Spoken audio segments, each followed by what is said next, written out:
Public anger is swelling in South Korea, where the nation is in mourning after more than 150 people were killed on Saturday night. A crowd surge in a tight alleyway crushed people celebrating Halloween in a popular nightlife spot. Now, police say they did receive multiple distress calls ahead of the tragedy.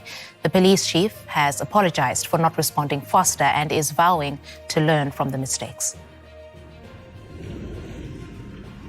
These blood-stained shoes are waiting to be claimed by the families of those who died.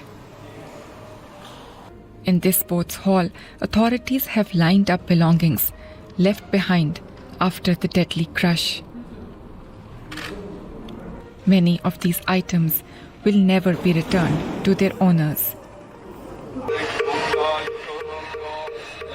South Korea is grieving. People keep pouring to the site where the overwhelming crowd crushed their loved ones. I think I could have done better. I didn't see it coming and left halfway through the evening. But the people I walked past may have died later. If I had seen it coming, I would have been able to help. But I just got out early. I feel guilty for being there. South Korea's President Yoon Suk-yeol also paid his respects. The police in Seoul have admitted mistakes were made. The police chief says emergency services received a number of calls about the cramped conditions before the incident. We think the police response to the emergency calls was inadequate.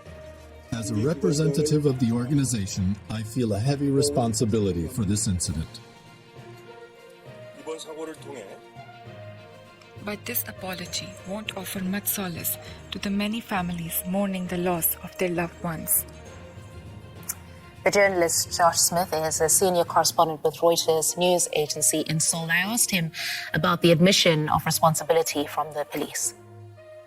So yes, after initially saying that an increased police presence wouldn't have made any difference in this situation, authorities are now admitting inadequacies, not only in preparation, which we've come to understand mostly focused on crime prevention and COVID-19 measures rather than any discussion of crowd control. But also it's become increasingly clear today that there were also apparent shortcomings in the police response once it became clear that there was a rising danger. There were these number of emergency calls that people placed with increasing desperation.